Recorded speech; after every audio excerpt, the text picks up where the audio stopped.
this is Governor Bobber. I like good day, doctors. George Allen here. Good day, doctors.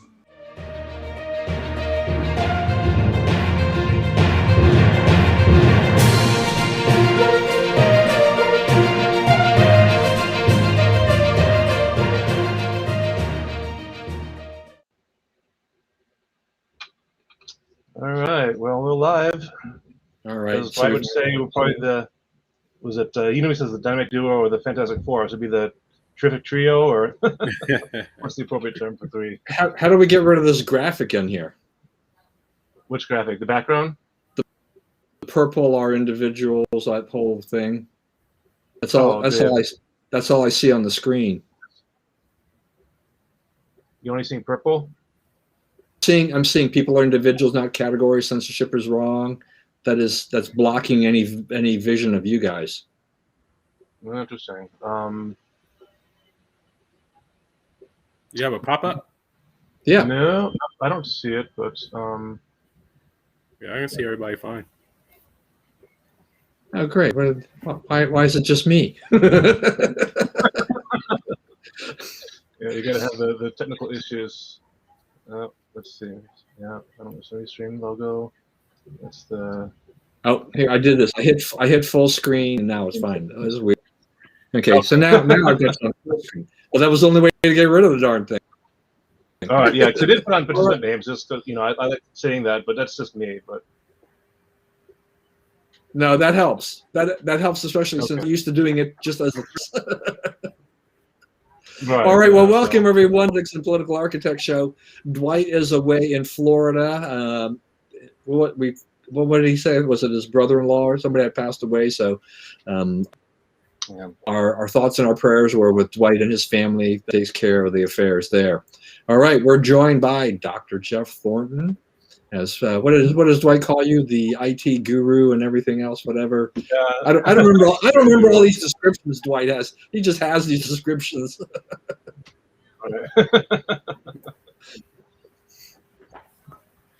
See, I'm glad you put the names on here because it's the only way I'm going to get used to this whole thing. Giovanni, good to see you. I don't think we actually really met before, except on the show. Yeah, on the show, I think that's about it. But yeah. And you're out of Baltimore or where? Yeah, in the city. In the city of Baltimore. All right. Okay, we can maybe someday we can talk about Kim Klacik versus Candace Owens. Who gets the better of that one? All right. Anyway, so we've got a lot of things to talk about tonight. So let's first up, and foremost in the news, Afghanistan. Obviously, I mean this whole thing, I called it a quagmire. It is just getting worse and worse and worse. We've talked on the show last week about what was happening because things were developing very fast. President Biden his administration trying to figure out what the heck is going on, what have they done.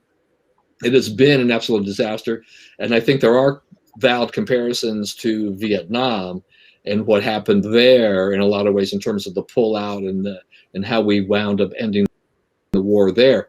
But this is just, and we had that terrible, this whole bombing incident right outside the airport where 13 U.S. service members killed, and they said around 90 or so Afghans.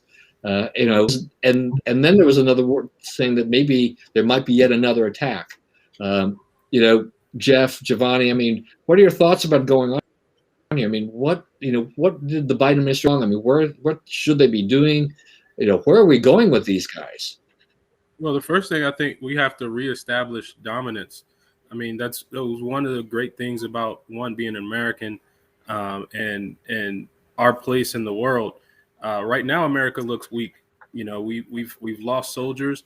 This pullout has been, botched to say the least. And we're losing our allies. We're losing trust and all over the world. So the thing we have to do right now is show dominance. But it's kind of hard to do that right now because the position that our military has. Last night on my show, the 8:30 show, we had a former CIA operations officer telling us that, hey, the Kabul airport couldn't have been a worse position to be in. I mean, it's surrounded by essentially it's surrounded by the Taliban. So if you do make any military moves, then our position is indefensible.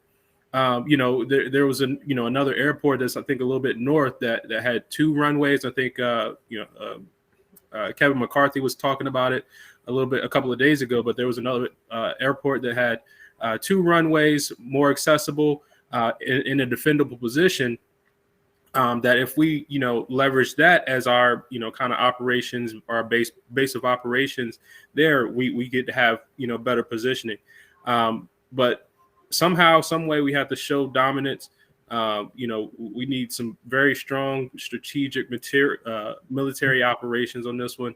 But what do you do? What could have gone wrong has gone wrong, and there's still time left in this. Jeff, thoughts? Yeah, so I agree. I mean, I think that obviously I'm not a military strategist by any stretch of the imagination. And obviously, if I was president, I by myself wouldn't really have much of a clue. But that's why you have advisors. That's why you have the Joint Chiefs of Staff. That's why you have people that have military experience. We talked a little bit before about Biden kind of going at it alone. That was a criticism that I think we all talked about before, that he's not really good at using the resources, bipartisan resources he has at his disposal to really make proper decisions when it comes to these military activities. I think this wasn't a surprise for anyone, but as Giovanni said, it's we kind of really botched this in every way possible. And as far as getting a perimeter now, I don't even know what that would look like. I mean, we have given up so much ground so quickly that to retake an area would be much more difficult now than it would have been weeks ago. So I don't know the best approach, whether we need to retake Kabul or a different area and kind of work out from there. Obviously, we know the Taliban is they have a lot of extremists there. They're willing to do whatever they can to disrupt infrastructure and troops and personnel, and they're not against suicide bombs. They're not against causing panic and mayhem and chaos. So for them, there is no there's nothing else off the table for them. So for us, I don't think we've talked about before about America's not having the appetite for war. If we go back into this with guns blazing, America should be prepared for some real commitment, and that would be kind of about a turnabout phase for what the plan was to exit.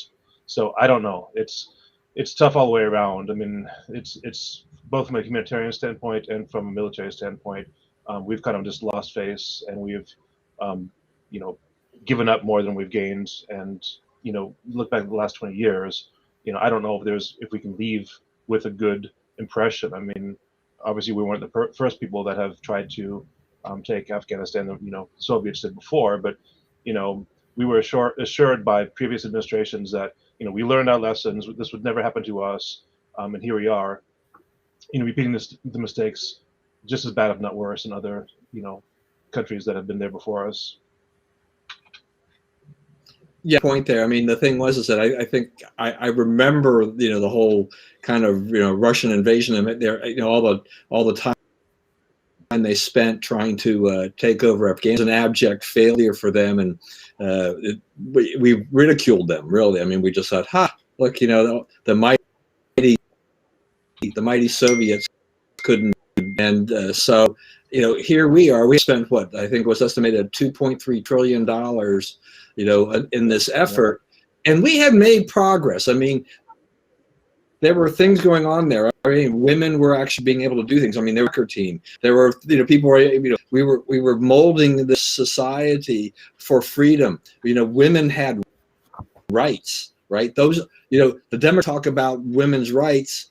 They're not talking too much about Afghanistan in that measure right now. Now that the Taliban's taking over, because the Taliban is going to go back, imposing their Sharia law and everything like this, and women's rights, that had been established, thanks to the U.S., are now all being stripped away. It's, we're going back in time, as a result of this.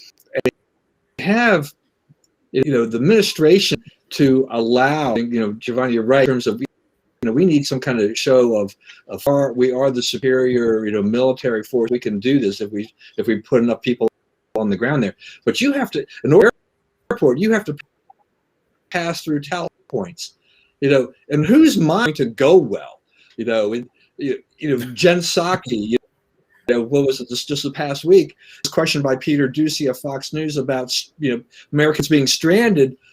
She excoriated for saying that that she thought that was a thing for him to say. But how else do you say when you have Americans who want to leave the country and they can't leave the country?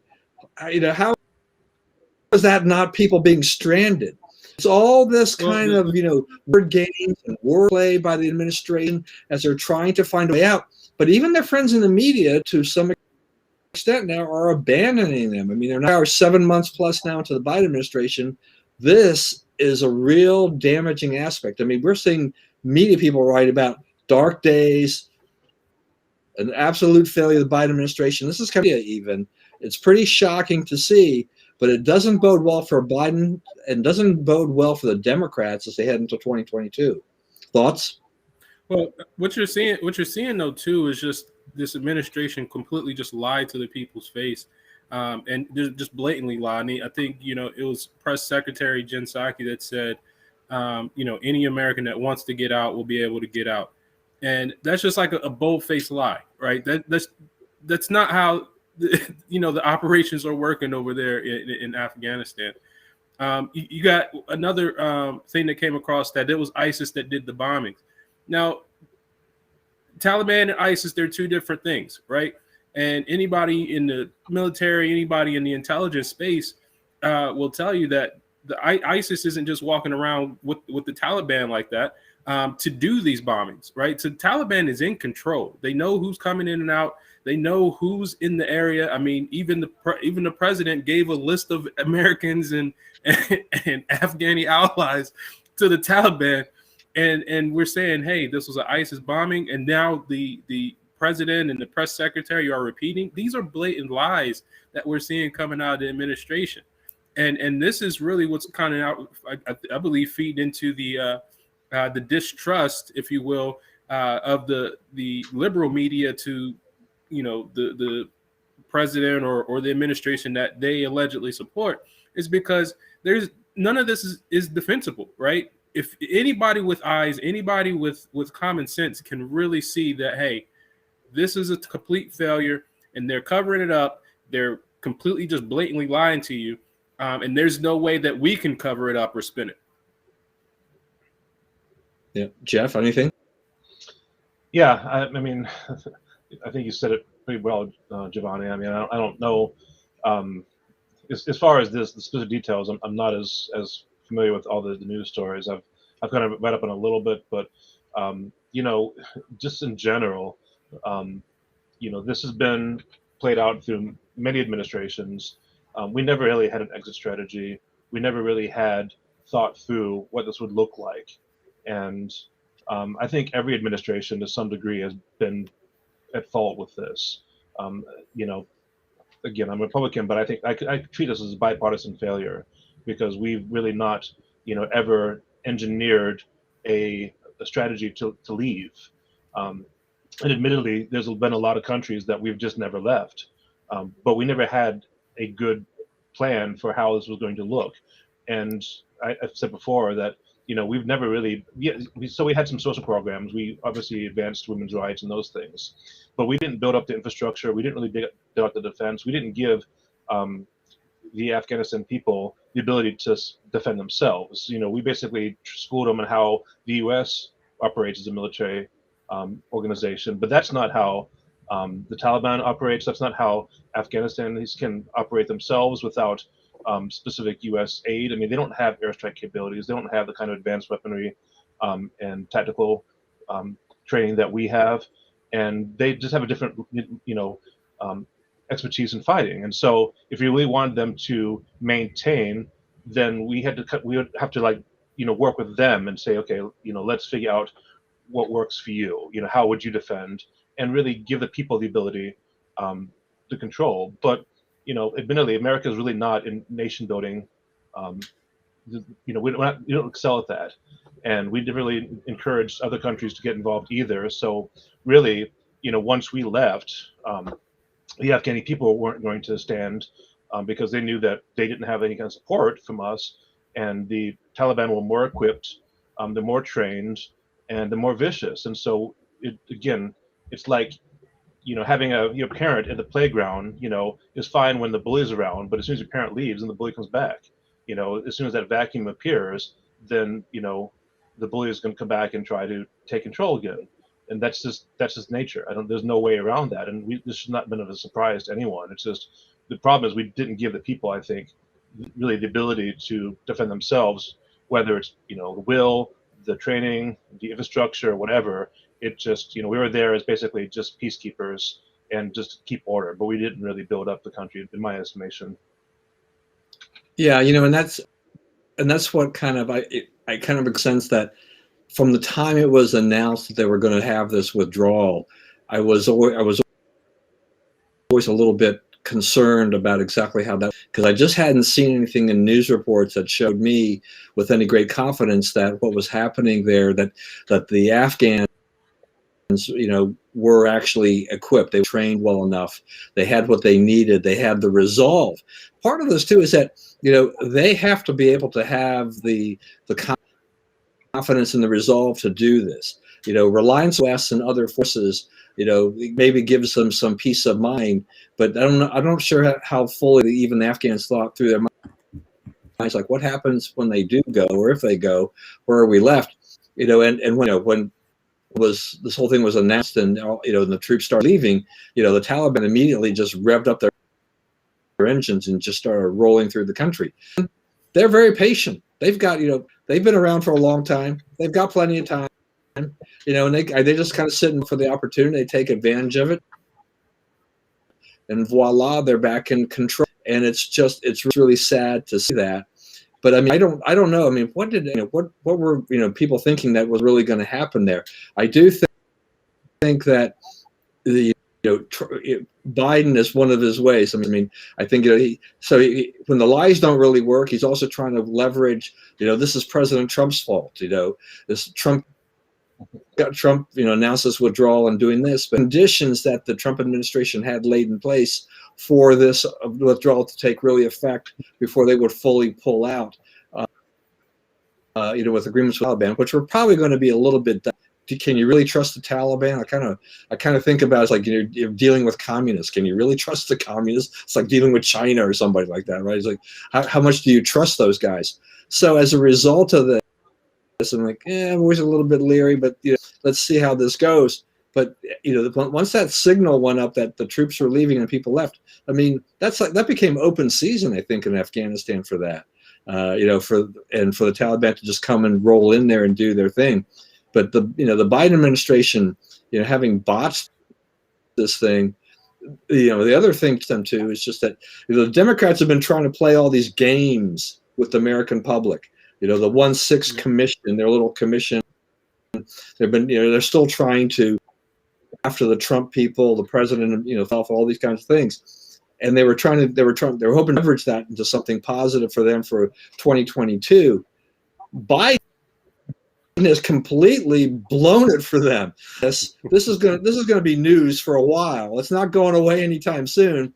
The Democrats have got nothing. They have, their 1-6 commission wasn't going anywhere anyway, but they were at least able to throw out some talking points. No one's going to want to listen to them really about 1-6. They want to know about what they're going to do. And you even have Democrats. You have Democratic Senate leaders of the Intelligence Committee, Foreign Relations, things like that, saying, "Hey, we want answers. We can't do this." Biden, okay, what he had 36 years in the Senate.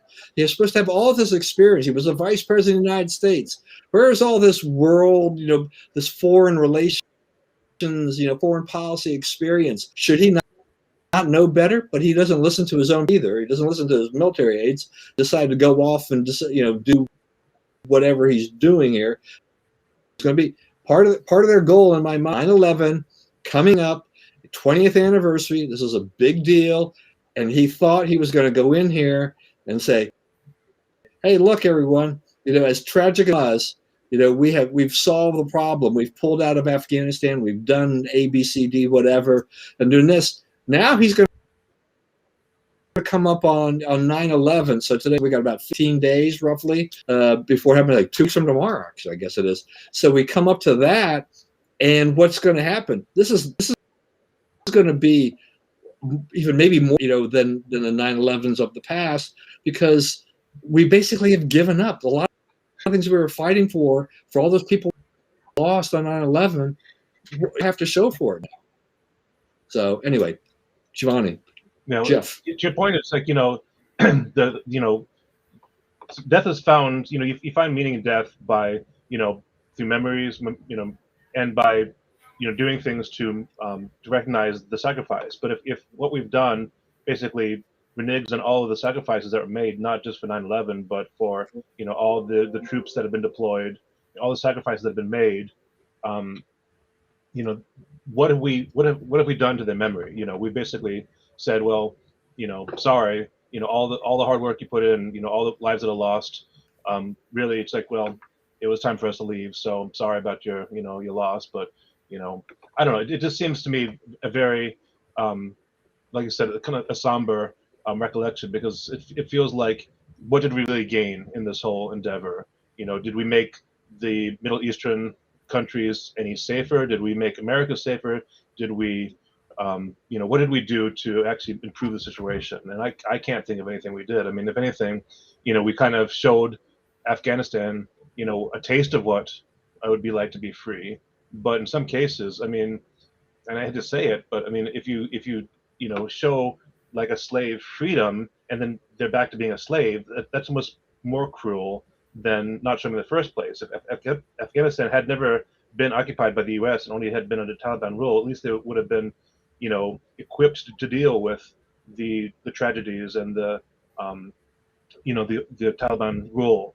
But you give somebody freedom, you give somebody the self-reliance, you give women rights that have been stripped away, that seems almost more cruel in my eyes. So I guess my big concern now, though, is that America, one, is really just not safer as a result of this, and that's for 2 reasons. One is because our complete show of weakness right now.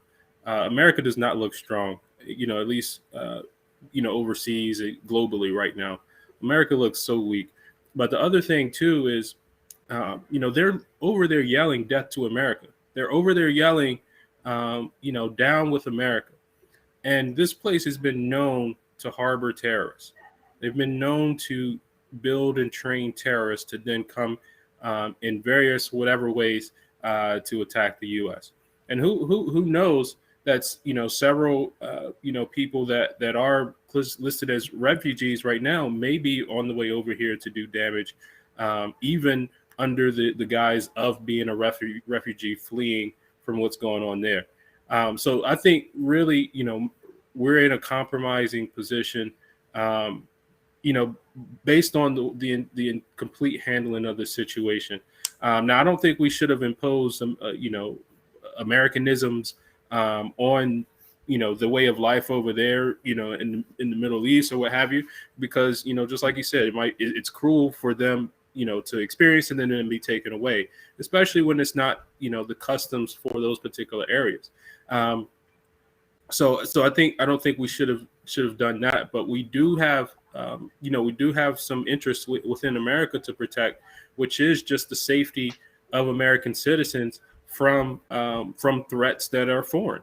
And this has been a big place that has harbored terrorists. I mean, the lives lost on 9/11 were a result from a planned attack from that very region. So, so that's my concern here, is that we're in a worse position because now it's they can safely train terrorists.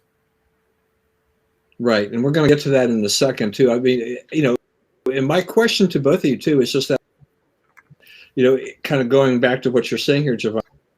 What does what do other world leaders, countries think about the U.S.? I mean,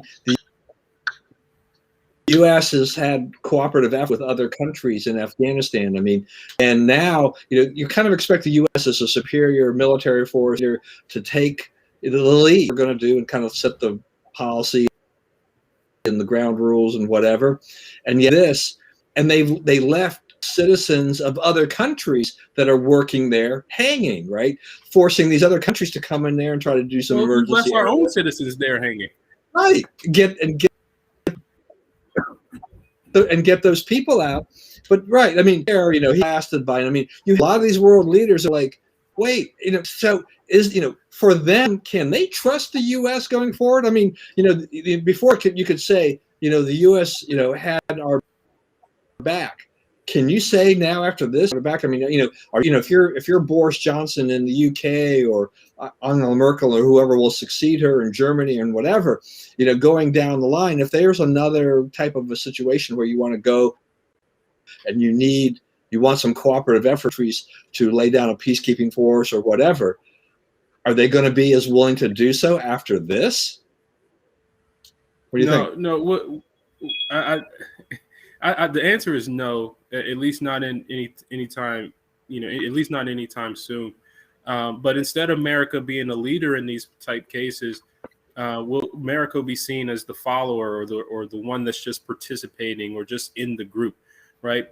I think there were several images from when Trump was elected of how when you see these leaders convening or walking, Trump would always make his way to the front to demonstrate that, hey, this is America, we're leading now. And then you kind of contrast with the way Biden does it, and you kind of see him in the back of the pack, just kind of roaming around, just being a member of the group. And that's kind of the way our foreign relations is going to be. It's just that we're not really dictating the way things go. We're not really having a say or influence in the strategy or the policy, but we'll just be there. We'll just be in the group or what have you, but nobody's listening to us. Jeff? Yeah, I was thinking, because we talked about this before too, but this really is going to come back to bite us too, because when you start thinking about like the China One policy and about our interest in Taiwan and those things, I mean, are they going to be able to rely upon it? Like Giovanni's point, I mean, America has really lost face on the global playing field. And so it used to be that when we have a global interest, again, I say that Afghanistan has been kind of a bipartisan failure. Usually there's been bipartisan support on certain worldwide issues, but and I think people were kind of hoping that Biden was going to be kind of like Obama light, because I think that you say what you will, but I think if Obama were the current president, he would have a stronger position than Biden would, because he would understand the importance of America and its image. I don't think Biden really understands that. I don't think he understands what this is doing to America's image and how this is going to affect our ability to negotiate, military and otherwise, with other countries, because we are losing any value we have as far as saying that, hey, we're going to support you. Where is the actions speak louder than words? Where is the evidence that we have the guts to stay in them? If we can't pull out of Afghanistan orderly and without leaving friendly civilians, both Americans and other countries, behind, how is that going to bode for other countries that are seeking America's protection? I get that America as a whole doesn't really have much of an appetite for war, but that's partly because of the messaging for it.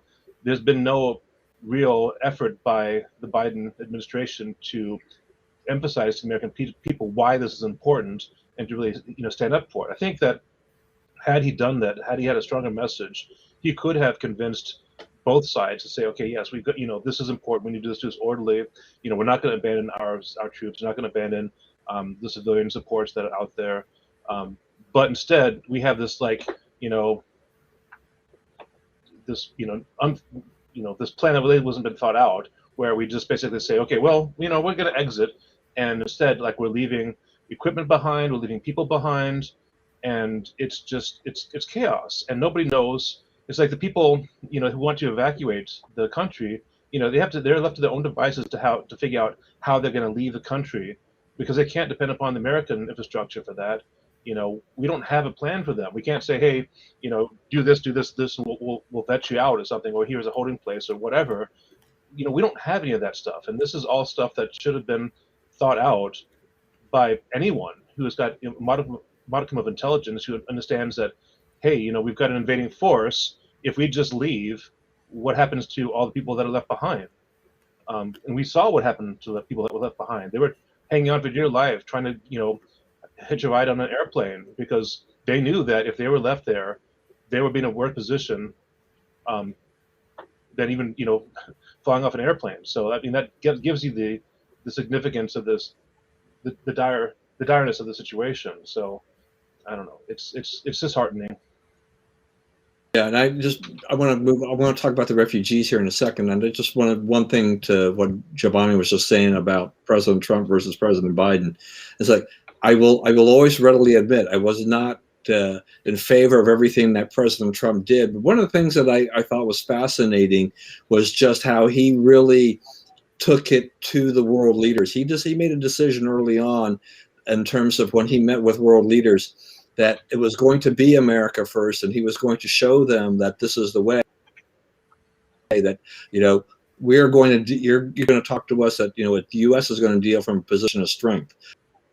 This is not, we're not concessions. We're going to change the way things have been done. And he really shook up, now Angela Merkel, some of us didn't like that, but that's tough. But now you've got Joe Biden, who's kind of reverted to the old style of diplomacy, which we've been bumping along for decades. It wasn't very effective. So, I mean, you got to give him some kudos here, President Trump, for his forcefulness and how he really said, America's number one, and we're more than willing to deal with you, but you have to understand, we're not going to give away the store here, the farm. You're going to have to give us something. Or it's really equalizing things for the first time in decades as a result of that. Yep. All right. Now on to this refugee issue, which Giovanni brought up, which is kind of a bit of a conundrum in some that we don't know who these people are on the one hand, and so there's no vetting that's going on. I understand where we have a lot of conservatives. I think it was Tucker Carlson, from some others, have said, "Whoa, we got to kind of slow down on here."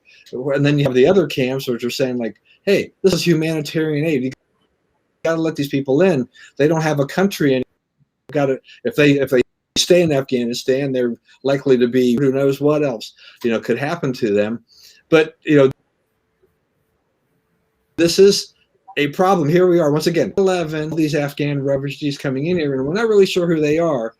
I have to say I'm probably a little uneasy about exactly what's going on here with this anniversary coming up, and knowing how it would be very easy to sneak a few terrorists in under this whole thing.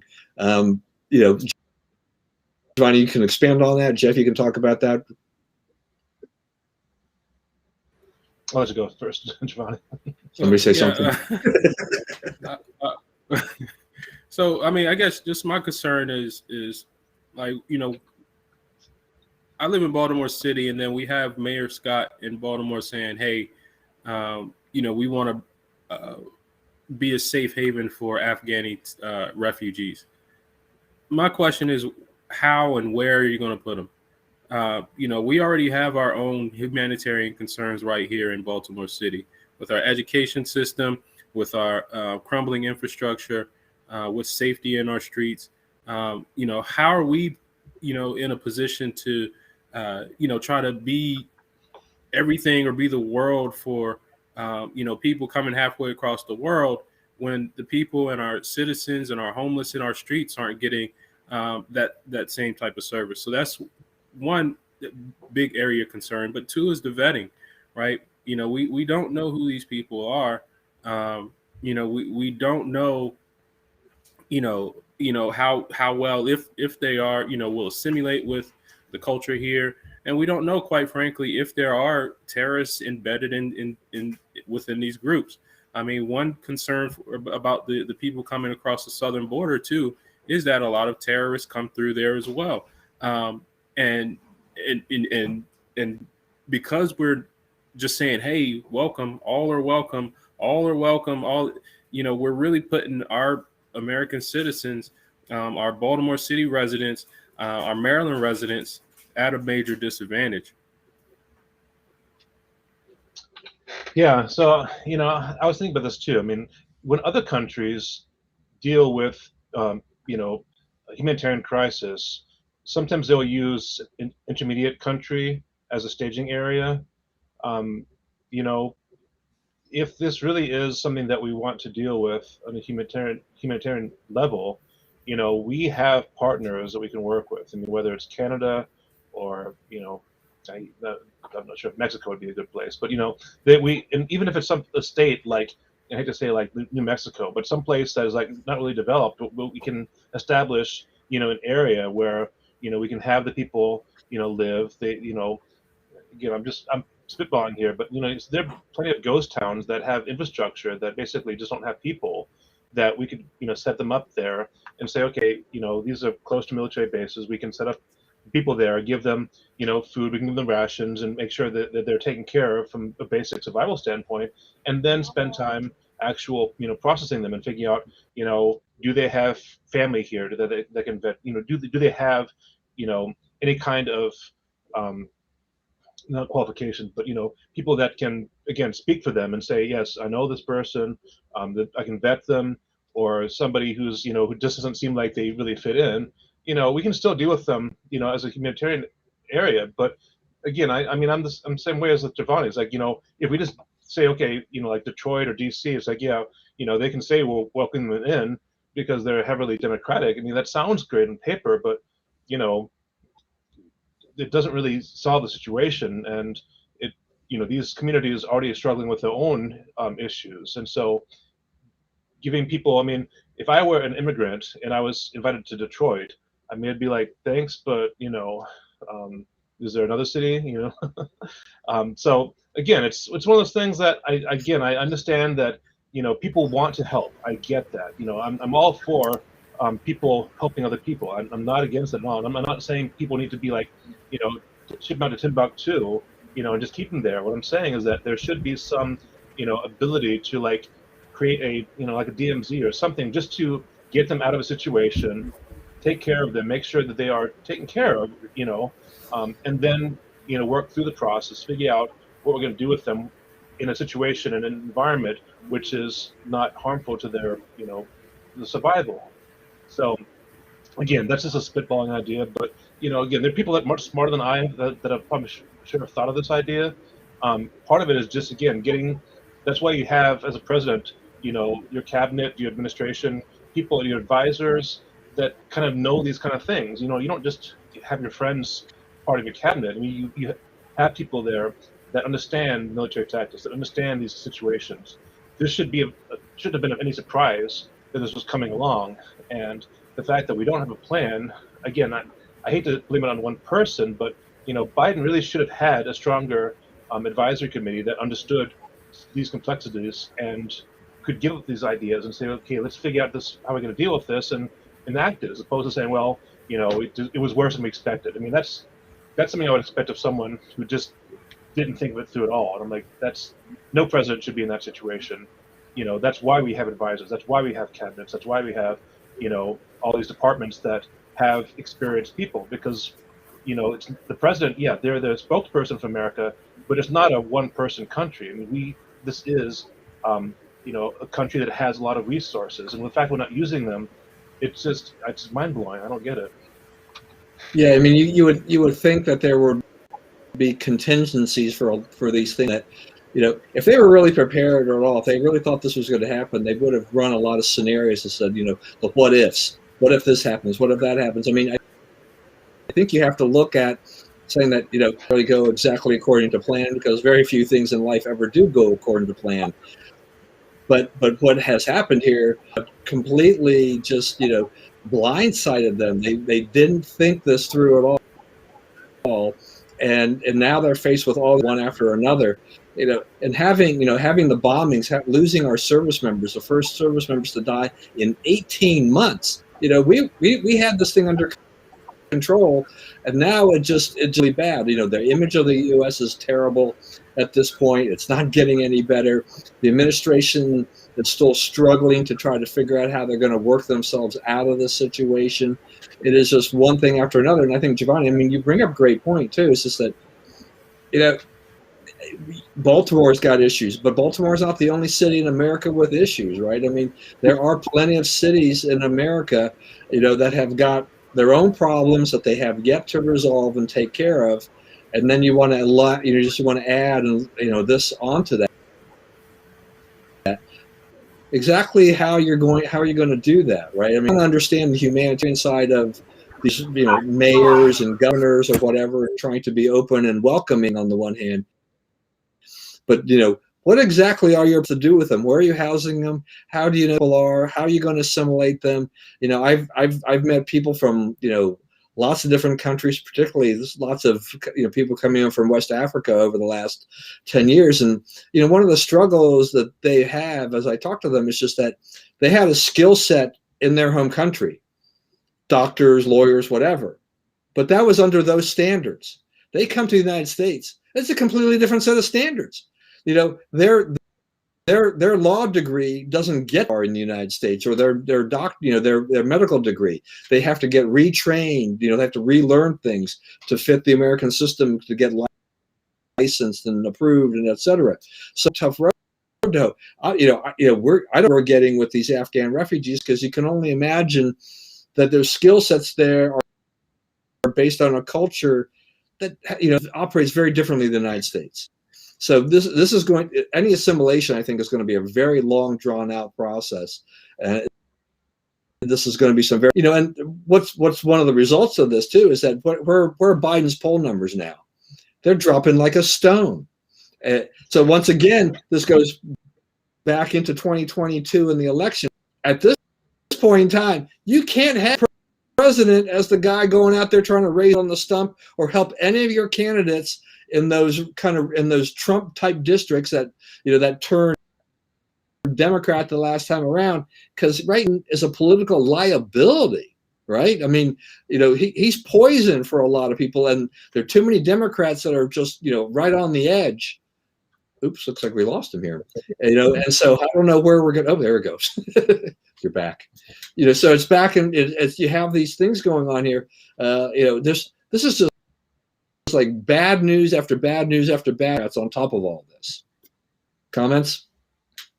Yeah, so I think as far as, to your point, I think the reason that Biden got so many votes, swing votes, is because the big thing was coronavirus. It was about the COVID issue, and admittedly, to your point, Don. I consider myself Republican, but there are a lot of things that I think Trump did that didn't strike me as being the right move. And one of those was how I didn't think he took the COVID situation as seriously as he should have.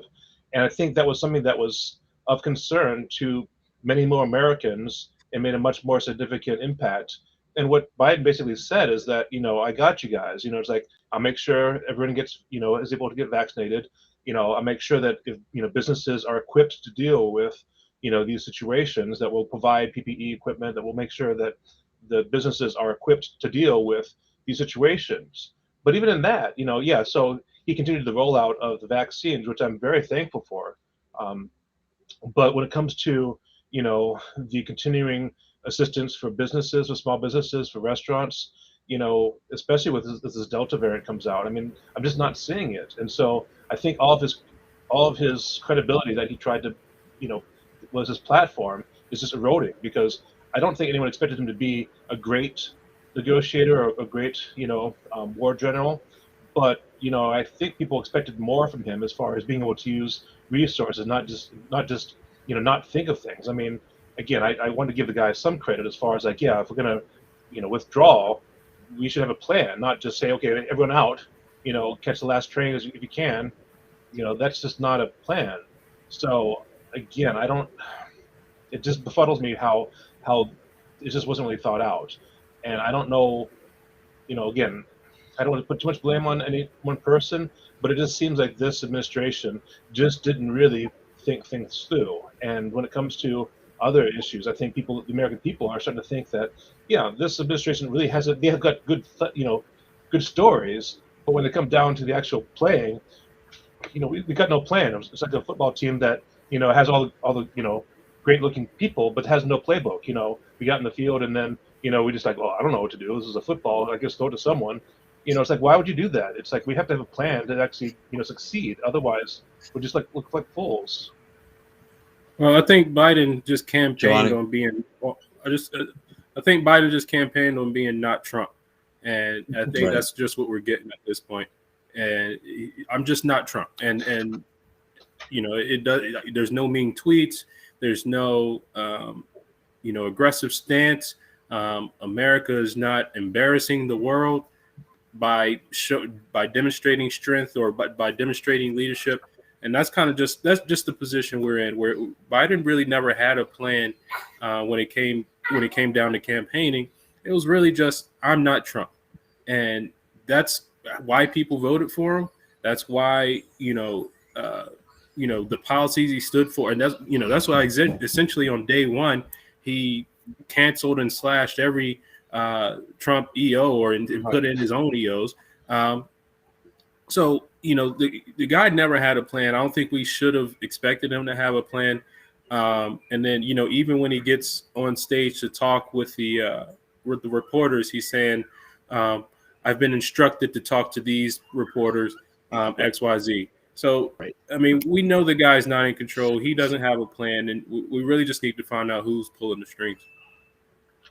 Yeah, Yeah, that's the I thing. think- I don't think from a political standpoint. I mean, how could you? It seems like we've kind of each administration kind of dumbed itself down a little bit. I mean, again, not to try to say anything bad about Trump, but it seems like in every administration we've like lost something, and now it's like we're just like, where are we now? Where we don't have any kind of standing at all with the world. I mean, we've lost. I think Biden was trying to get back the former glory of like the good standing with America, with the world, saying, hey, America is not just these America first people. We want to play along with other people, but I mean, America is a power. If we don't exercise that power, that's like being like Superman and just saying, well, I'm just gonna let people beat me up and just take it because I'm too afraid to hurt someone.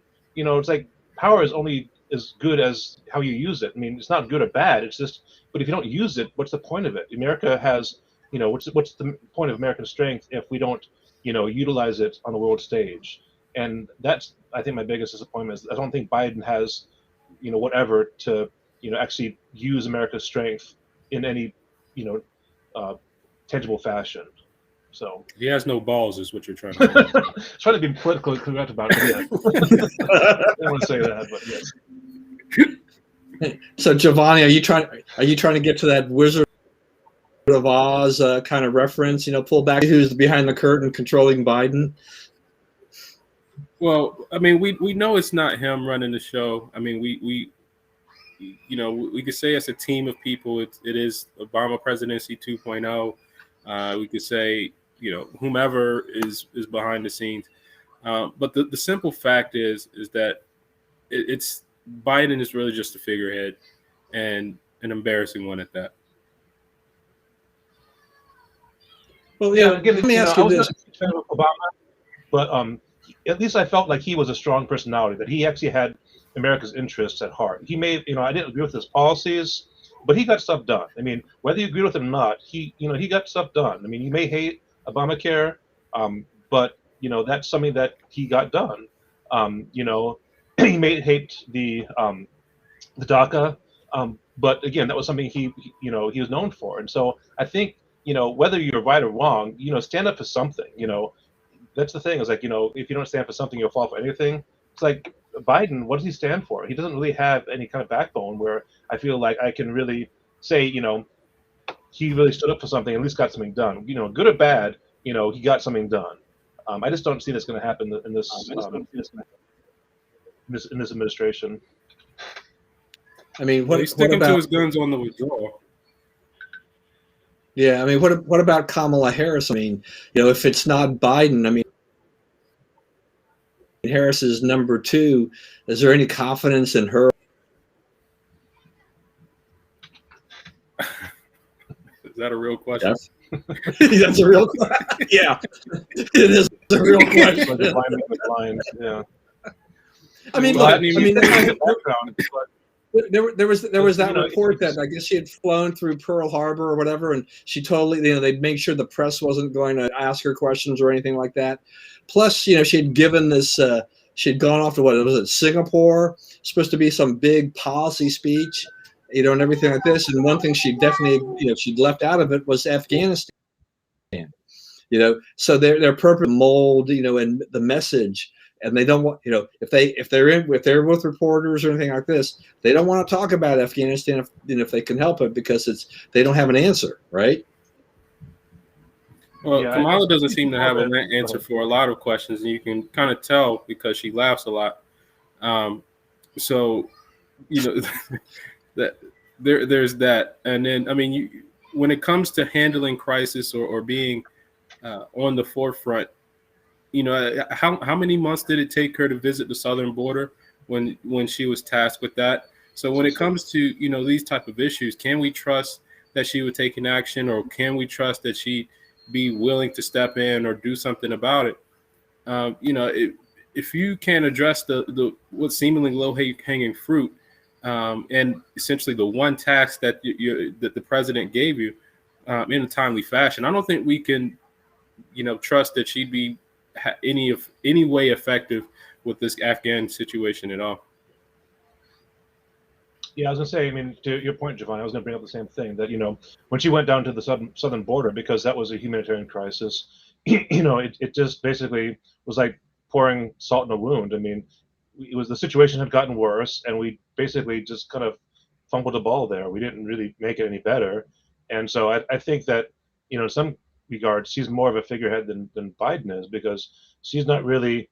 I mean, she's showing up. It was like, here's America, as a figurehead saying, yes, we're here, but she's not making anything better. And I'm not sure if she's, is able to enact any policy or changes to actually make things better. And she certainly doesn't seem to be equipped to advise the president on how to make good decisions. So I don't know. It's, I hate to say that, they don't really have a head, but it's just like, it's almost the whole Democratic Party is just led by committee, and it's like if everyone thinks it's a good idea, then well, I guess we'll do it. But there's not really a single person that I can point to and say, yeah, this really is the person who's got the ideas that we're going to all follow. And I think the reason that Biden was even put up as being electable is the fact that he was the vice president under Obama's term. So I don't think there was anything intrinsically noteworthy about his messaging. I personally thought some of the other Democratic nominations had better ideas and better strategies for certain things. I'm struggling with like America's economic future, our energy future, and a lot of the other representatives during the election runoffs, had actual ideas that I agreed with. I'm like, yes, this is something that I can get behind. This is something that will get us ahead in this industry, in the sector. As opposed to saying, well, we're going to, invest in renewable energy or what these, random things that really don't really have a specific goal point. So I don't know. Again, it's just, I don't understand where we are in this administration. I would point all the fingers at Biden, but I don't think that he is really the one who's making the decisions either. So I don't know who to blame. All right. So one last thing, we get around the corner here to the show. To the end of the show is just that. So there's going to be, I guess, apparently a big march on Washington tomorrow. I don't know how big, what the crowd size tomorrow, but it basically is kind of a march on Washington for voting rights. I mean, this is a big thing that the Democrats have been pushing very hard in Congress, is to expand voting rights in the sense of they want to kind of make permanent a lot of the exceptions that were granted during COVID.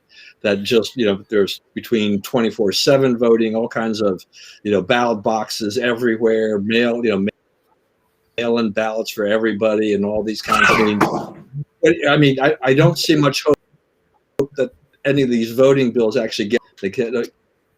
But still, I mean, do you think that this demonstration, will his mind? I mean, we have Afghanistan. Are people going to pay attention to this in the middle of Afghanistan at this point? There's still people that'll pay attention to it. I mean, everybody's not tuned in to Afghanistan. I mean, I know it's kind of top of mind of people who who are paying attention, like who are focused on anything happening worldwide, but people are paying attention still to the voting rights and trying to probably leverage it as a distraction from what's going on, and even leveraging that, say, hey, this is something I can say I'm taking part in and controlling and being a part of. So it'll have some effect, I believe. Yeah, I think there are some voting inequities that are present. Just like we talk occasionally about like gerrymandering and other types of things that benefit one party versus another party. I mean, I'm not so naive that I don't think that that Republicans have no self-interest in mind when they come to especially in some of these states when they're trying to enact laws. They're certainly trying to make it more difficult. As for whether it's something where it is actually infringing upon rights, that's hard to say. I mean, some of these proposed amendments don't seem to make a lot of sense to me. But at the same point, I'm not as expert at this either. Again, my biggest thing is, and I've said before in previous sessions, that when I was a worker in retail, it was very difficult for me to vote in my own district during the right times because I had basically my lunch break off, and so taking lunch off, I would have enough time to get to maybe a local district, which wasn't my home district, and register. But the lines there were pretty long too. So I understand for working people, it's more of a challenge, especially when you're working the hours that you normally would want to be at the polling station. And there are some companies that don't really grant extra time off. They basically say use your own time, but based upon the voting hours and even having to do get home and feed the kids and things, it can be a challenge. I understand that. So I'm for things that encourage people to vote, that give more accessibility to voting areas, having more weekends to vote, allowing people that can't vote themselves easier access to mail-in votes. I'm all for that. But on the other side too, I'm not against reducing the checks and balances that are in place to ensure that people who should be able to vote are the people who are voting.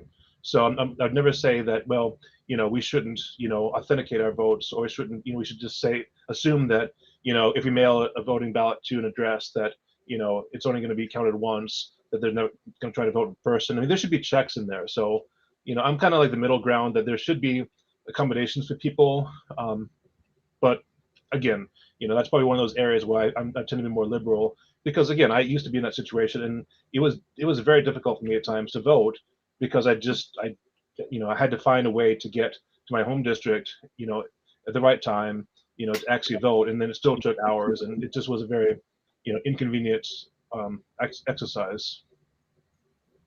Yeah, and I Were the polls understand that, but I mean, almost every place has got early voting, and they do have the weekend hours. I mean, my biggest thing here too is just about these voting. One of the provisions is that, in essence, Nancy Pelosi wants to make it so that the federal government, in essence, dictates the voting laws in every single state. The states have been controlling their voting, and they want to basically take that over. And I think that is absolutely insane. So, Giovanni, I think you want to say something? Yeah, I mean, I think we should just go back to what it was where we had an election day.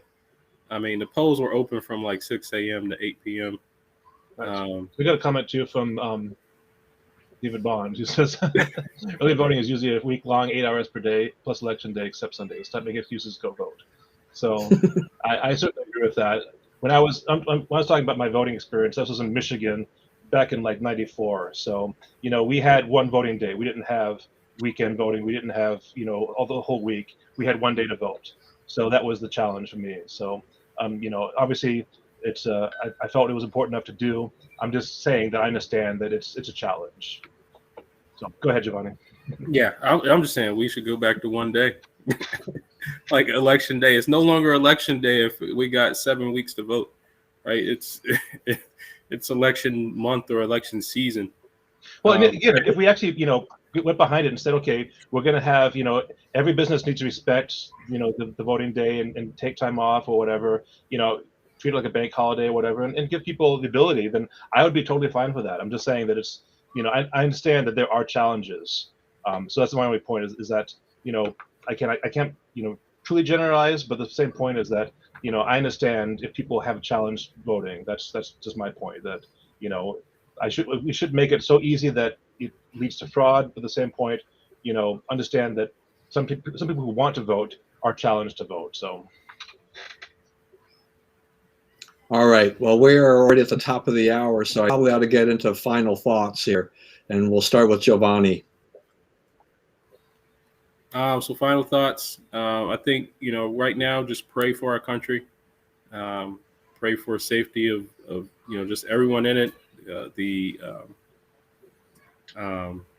Pray for Afghanistan. Pray for the rest of the world. Pray for the rest of our relationships with everyone. And as always, I just stand for faith. So faith, family, and freedom. I think those are all of the principles that we all need to be reminded of. Having some type of faith, getting back to the family, which provides the most successful outcomes of any situation.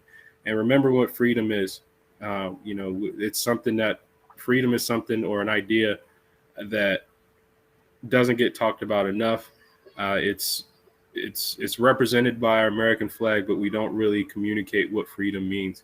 The ability to get out here and do anything you want, to build whatever you want, the freedom to, express yourself, the freedom to have your own mind, your own ideas. Those type of things need to be reminded, encouraged.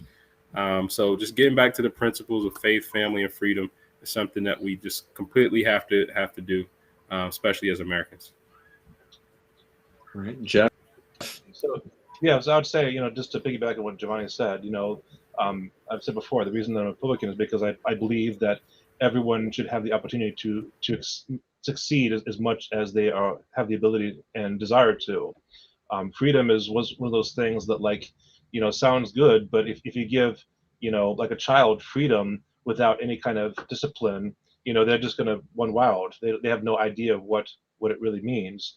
Freedom, American freedom, it basically means that, we as a country, left us a type of rule that we thought was too incumbent upon us, and we decided we have a better way. We'll give people the ability to self-govern. We'll give the people the ability to, to work for themselves, to do their own business, and then we will support them in this. And it's not an easy life per se. I mean, it'd be much easier in one sense if all I had to do was just again, work for a company, and say, okay, here's your salary, this is what your jobs are, you don't have to worry about being fired, this is your life. That's easy. It's much harder to be your own boss or to start a company and risk, failure, but the rewards are higher too. So again, socialism and really democratic, wants to say, we're going to give everyone a certain level of benefit, and we're going to just take from the rich and give to the poor, so everyone is kind of evened out, and we're going to make sure that everyone succeeds to a certain level. It's like the No Child Left Behind economically, which again, sounds good, but the problem is that it also reduces opportunities. So for me, I'm like, let's create an environment where we encourage people to take risks. We encourage people to go as high as they can and give them the tools and the opportunities to succeed. And not everyone's going to succeed. I get that. I'm not saying we should just trample over them to let the people that can succeed. But again, having people that are successful and have changed the country. I mean, a lot of Democrats will say like Jeff Bezos, he just makes too much money. There's no reason for him to be that rich. But then everyone uses Amazon for everything. So you can't have it really both ways. It's like he's successful because he built a company which meets the needs of Americans. I mean, you may think that he has more money, but in how he invests it, you may not agree with. But if he didn't have the ability to succeed, would they have been at Amazon? If he knew that, hey, the most I'm going to do is be like a millionaire, but I'll never make billions of dollars, would he have that same drive to try to invent and innovate when he knew there really wasn't any rewards for that? I mean, I don't know. It would be a different environment. But I'm glad we don't live in that country. I'm glad we live in a country where we have the ability to succeed as high as our interest and aptitude and desire take us. So. All right, and this just to feed off all of that. I mean, really actually hard to top Giovanni here on this anyway. I've been trying to think any better. I can't any better than that. But anyway, I mean, even Jeff, some good comments there too. Look, I mean, I think we all agree America is a wonderful country. We are very proud and privileged to be living in this country, and we take the politics. It's going to be that ebb and flow. As far as people, whether or not it's the Jeff Bezos or the Cooks and the Mark Zuckerbergs or what, you don't have to agree with what they do or anything like this. But if you don't want to use their product, then don't use their product or whatever. But if I was in an Apple store today, people think Apple is one of those evil companies, right? But I'm sorry, I use their products, I love their products, it works for me and my family and my life, and so I'm grateful that we have innovators that create these products. And if they're going to make a lot of money from it, fine. I'm never going to see anything like that money, but I'm fine. We all carve our own path and we just forge ahead and do this. And just remember, everyone out there, that we do live in the greatest country in the world. Don't let anybody tell you otherwise. Never forget. All right. And God bless America, everyone. We'll end the show on that note. Thanks for joining us, and we will see you again next week. Thanks, everyone.